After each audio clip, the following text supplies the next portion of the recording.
सर्वप्रथम सर्वांना टी पात्रता परीक्षाकरिता खूप खूप शुभेच्छा। सदरील व्हिडिओमध्ये नागरिकशास्त्र विषय निगडीत महत्त्वपूर्ण बाबींचे वाचन केले जाणार आहे।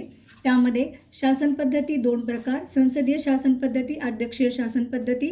भारतात संसदीय शासन पद्धती स्वीकारलेली आहे। संसदीय शासन पद्धतीत संसद किंवा कायदेमंडळ श्रेष्ठ असते। संसदीय शासन पद्धती इंग्लंडचे योगदान मानले जाते। अध्यक्षीय शासन पद्धतीत राष्ट्राध्यक्ष हे कार्यकारी प्रमुख असतात। भारताच्या संसदेची निर्मिती संविधानाने केली आहे। राष्ट्रीय पातळीवरील म्हणजे केंद्रीय शासन यंत्रणेच्या कायदेमंडळाला संसद म्हटले जाते। संसदेत राष्ट्रपती, लोकसभा व राज्यसभा यांचा समावेश असतो। त्यानंतर संसदेच्या दोन सभागृहांना लोकसभा, राज्यसभा असे म्हटले जाते। भारतीय संसदेचे कनिष्ठ व प्रथम सभागृह म्हणजे लोकसभा। लोकसभा हे देशातील लोकांचे प्रतिनिधित्व करणारे सभागृह आहे। लोकसभेची सदस्य संख्या संविधानानुसार 552 आहे। भारतीय संसदेचे वरिष्ठ आणि द्वितीय सभागृह म्हणजे राज्यसभा। राज्यसभेची एकूण सदस्य संख्या 250 आहे। यापैकी 238 सदस्य विविध घटक राज्य, 12 सदस्यांची राष्ट्रपती नेमणूक करतात।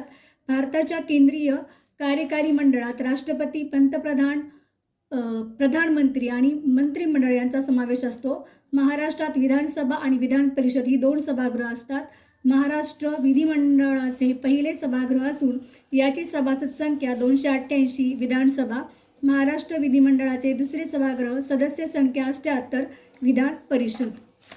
त्यानंतर कोणाकडे राजीनामा देतात, पद आणि राजीनामा कोणाकडे देतात।